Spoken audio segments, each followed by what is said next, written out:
నమస్తే, welcome to our channel. ఏపీలో deputy CM గా లోకేష్ రాబోతున్నారు అని చెప్పి అనేక ఛానల్స్ లో కథనాలు వస్తూ ఉన్నాయి. ఇది ఎంతవరకు వాస్తవం? నిజంగానే లోకేష్ ని డిప్యూటీ సీఎం చేస్తారా? ఈ విషయాలు కనుక్కుందాం. ప్రస్తుతం మనతో పాటు సీనియర్ జర్నలిస్ట్ కిరణ్ పోల్దాస్ గారు ఉన్నారు. హలో సార్, నమస్తే. నమస్తే అండి సార్, సో చంద్రబాబు నాయుడు గారు లోకేష్ ని డిప్యూటీ సీఎం చేసే ఆలోచనలో ఉన్నారు అని చెప్పేసి ఎన్నో కథనాలు వస్తూ ఉన్నాయి. ఎంతవరకు వాస్తవం అంటారు? అంటే వాస్తవం అంటే ఇది అధికారికమైన సమాచారం కాదండి, ఇది అనధికారికమైన సమాచారం. ఒక ఊహాగానం అనొచ్చు. ఊహాగానం అనడం కంటే ఒక వ్యూహాత్మకమైన ఎత్తుగడ అనాలి. ఎలా అంటే ఏవిఎన్ రాధాకృష్ణ గారు సహజంగా మనకు తెలిసిందే, చంద్రబాబు నాయుడు గారికి అత్యంత సన్నిహితులు, తెలుగుదేశం పార్టీకి సన్నిహితమైన మీడియా సంస్థ అన్న విషయం మనకు తెలిసిందే. సో అలాంటి ఏబిఎన్ రాధాకృష్ణ గారు 2 వారాలుగా రాస్తున్న కొత్త పలుకులో ఈ అంశాలు ఆయన ప్రధానంగా ప్రస్తావించారు. అప్పటి నుంచి చర్చ మొదలైంది అని చెప్పాలి. ఏం ప్రస్తావిస్తున్నారు ఆయన అంటే, లోకేష్ గారి భవిష్యత్ ఏంటి అని చర్చించారు. చంద్రబాబు నాయుడు గారి తండ్రి చోటు బిడ్డగా మారిపోతున్నాడు, మరి లోకేష్ గారికి భవిష్యత్ ఎట్లా? మీ తర్వాత ముఖ్యమంత్రిగా లోకేష్ గారిని ఎస్టాబ్లిష్ చేయాలి కదా అనేది ఆయన ఉద్దేశం. మరి ఇంత తొందరగా ఏమొచ్చింది? ఇప్పుడు ప్రభుత్వం ప్రారంభమై 6-7 నెలలు అవుతుంది. ఈ 6-7 నెలలుగా ఇప్పుడే ఆ అంశాన్ని ప్రస్తావించాల్సిన అవసరం కూడా ఎందుకు వచ్చింది అంటే, గత 6 నెలలుగా మీరు చూస్తే పవన్ కళ్యాణ్ గారి పరిపాలన, పవన్ కళ్యాణ్ గారి యాక్షన్స్ మోర్ దెన్ ఏ సీఎం ఉన్నాయి. ముఖ్యమంత్రి చంద్రబాబు నాయుడు గారికి రానంత మైలేజ్ పవన్ కళ్యాణ్ గారికి వస్తుంది. ఆయన కేవలం కొన్ని శాఖలకు మంత్రివర్యులు. డిప్యూటీ సీఎం అనేది రాజ్యాంగబద్ధ పదవి కాదని ఏబిఎన్ రాధాకృష్ణ అందులో చెప్తున్నారు. నిజమే, కానీ విశేషమైన అధికారాలు పవన్ కళ్యాణ్ గారు చలాయిస్తున్నారు. తద్వారా ఆయన ముఖ్యమంత్రి అభ్యర్థిగా ఎస్టాబ్లిష్ అవుతున్నారు. ఒకవైపు జగన్మోహన్ రెడ్డి ఉన్నాడు, ఒకవైపు పవన్ కళ్యాణ్ ఉన్నాడు. మరి మీరెప్పుడండి మీ అబ్బాయిని మీరు ముఖ్యమంత్రి అభ్యర్థిగా ప్రొజెక్ట్ చేసేది? మీరు మీ వయసు 75, ఇంకో 80 దగ్గర వస్తాయి మీకు ఇంకా 2029 ఎన్నికలకి.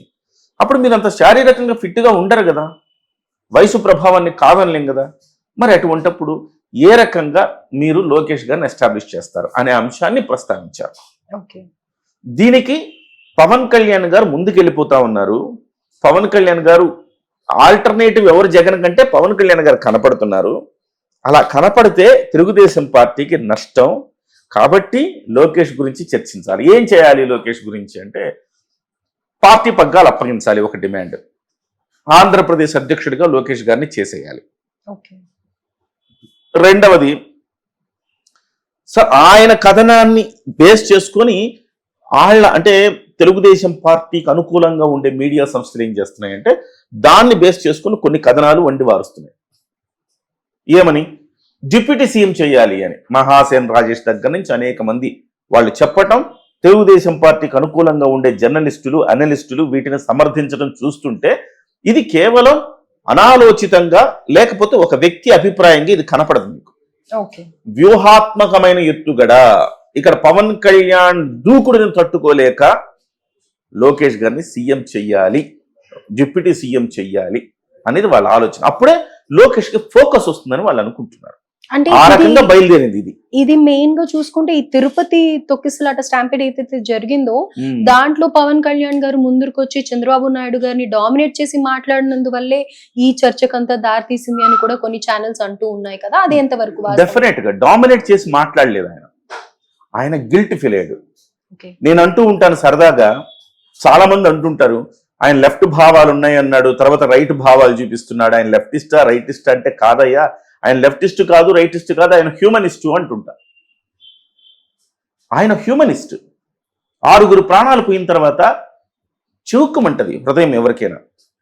అందులో ఆయన ప్రత్యక్ష ప్రమేయం లేకపోవచ్చు, కానీ ఒకసారి చెప్పాడు, క్షమించమని యావజ్జాతి హిందూ సమాజాన్ని కోరాడు. ఎంత గట్స్ ఉండాలి అలా కోరాలంటే. క్షమించమని అడగటానికి ధైర్యం ఉండాలా, క్షమించడానికి ఔదార్యం ఉండాలా. ధైర్యం ఔదార్యం రెండు ఉన్న నాయకుడు పవన్ కళ్యాణ్ గారు. ప్రజలు స్థిరపడిపోయాడు, ప్రజల గుండెల్లోకి వెళ్ళిపోయాడు ఆయన. ఆ ఒక్క మాటతోటి క్షమించండి అని అడిగిన తర్వాత ఇటువైపు తెలుగుదేశం వాళ్ళు, వైసీపీ వాళ్ళు ఒకళ్ళ మీద ఒకళ్ళు దుమ్మెత్తి పోసుకుంటున్నారు. తప్పు ఎవరిదైనా కావచ్చు, అధికారంలో ఉన్నాం కదా, దానికి బాధ్యత వహించద్దా? నేనే కాదు, ఈవో ఎందుకు క్షమాపణ చెప్పడు, టీటీడీ చైర్మన్ ఎందుకు క్షమాపణ చెప్పడు అన్నాడు. దాంతో ప్రజల్లో ఎక్కడికో వెళ్ళిపోయాడు ఆయన. ఇదొక్కటే కాదు, హిందూ ధర్మానికి అపచారం జరిగినప్పుడు కూడా ఆయన అదే అంశాన్ని లేవనెత్తాడు. అదొక్కటే కాదు, ఎప్పుడో దశాబ్దాలుగా జరుగుతున్న ఈ బియ్యం అక్రమ రవాణా బాగోతాన్ని బట్టబయలు చేశాడు.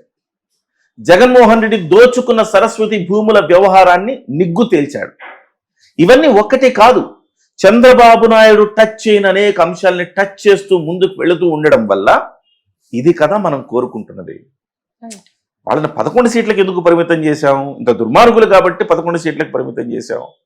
ఎలాంటప్పుడు ఇలాంటి ముఖ్యమంత్రి, ఇలాంటి వ్యక్తిని కదా మనం చూడాలి అనే ఒక ఫీలింగ్ జనాల్లో వస్తుంది.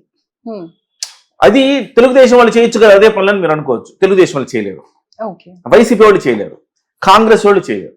వాళ్ళందరూ కూడా ట్రెడిషనల్ పార్టీస్, దోపిడీకి అలవాటు పడిన పార్టీలు అవన్నీ. అంటే అవినీతికి దోపిడీ అంటామా, దీంట్లో చిన్న పెద్ద ఉండొచ్చు. తెలుగుదేశం పార్టీ రమంత్ అనుకుంటే వైసీపీ ఇంత, దాని కాంగ్రెస్ ఇంకొంచెం ఇంత, ఇట్లా పరిమాణాలు వేరే ఉండొచ్చు. కానీ ప్రతి ఒక్కటి ఆ తానులో ముక్కలే అన్నమాట. కానీ ధైర్యంగా మాట్లాడగలిగిన నేత పవన్ కళ్యాణ్ గారు కాబట్టి ఇవన్నీ లేవనెత్తుతున్నాడు, ప్రజలకు నచ్చుతున్నాయి. సో ఆ రకంగా ఆయన ఎక్కడ ముందుకు వెళ్ళిపోతాడు ఈ రేస్లో అనేసి లోకేష్ గారిని ఇప్పుడు డిప్యూటీ సీఎం చేసేస్తే ఈక్వల్ అయిపోద్ది పవన్ కళ్యాణ్ గారు ఆయనకి అని వాళ్ళు అనుకుంటున్నారు. మరి అలాంటప్పుడు పవన్ కళ్యాణ్ గారు ఆల్రెడీ డిప్యూటీ సీఎం గా ఉన్నారు కదా, మరి లోకేష్ గారు కూడా వచ్చే ఛాన్సెస్ ఉన్నాయని అంటారా? అప్పుడు పవన్ కళ్యాణ్ గారి బాధ్యతలు ఏముంటాయి మరి? అంటే పర్టికులర్ గా ఉప ముఖ్యమంత్రికి బాధ్యతలు ఏం లేవు ప్రియాంక గారు. వాళ్ళ శాఖలే వాళ్ళ బాధ్యతలు తప్ప ఈ ఉప ముఖ్యమంత్రి పదవి అనేది అలంకారం. సో ఇప్పుడు లోకేష్ గారు వచ్చినా కానీ ఉప ముఖ్యమంత్రి, మంత్రి బదులు ఉప ముఖ్యమంత్రి అంటారు అంతే. జగన్మోహన్ రెడ్డి తన హయాంలో 5 ఉప ముఖ్యమంత్రులు చేశారు. 5 ఉప ముఖ్యమంత్రులు చేశాడు. ఎవడి పేరైనా మీకు గుర్తుందా? ఒక జర్నలిస్ట్ అయినా నాకే గుర్తులేదు. ఎందుకంటే వాళ్ళ ఉత్సవ విగ్రహాలు అంతే. ఇవాళ పవన్ కళ్యాణ్ గారి పేరు ఎందుకు గుర్తుంటుంది అంటే, పవన్ కళ్యాణ్ గారు యాక్టివిస్ట్, పొలిటికల్ యాక్టివిస్ట్, ఆయన విప్లవకారుడు. ఆయన రాజకీయాల్లో కూడా ఒక విప్లవం తీసుకొచ్చేవాడు కాబట్టి ఆయన గుర్తుంటాడు. మరి వాళ్ళందరూ ఎందుకు గుర్తులేరు. సో పాసిబిలిటీ ఉంది ప్రియాంక గారు, వెంటనే లోకేష్ గారిని ఉప ముఖ్యమంత్రిగా ప్రకటించే పాసిబిలిటీ ఉంది, ఆ అధికారము ఉన్నది. కాకపోతే ఇక్కడ సమస్య ఏంటంటే జనసేన పార్టీ ఒప్పుకోకపోవచ్చు. ఎందుకంటే ఇవాళ ఉప ముఖ్యమంత్రి అంటే ఒక దాంట్లో రాజ్యాంగబద్ధ పదవి కాకపోయినా ఒక గౌరవ పదవి. ఎస్, ముఖ్యమంత్రి తర్వాత ఈయన 2వ స్థానం అని చెప్పే ఒక గౌరవ సూచకం ఉన్న పదవి. దానివల్ల విశేషమైన అధికారాలు ఏమి ఉండవు ఆయనకి. సో ముఖ్యమంత్రికి ఉన్న అధికారాలు ఏమి ఉండవు. కానీ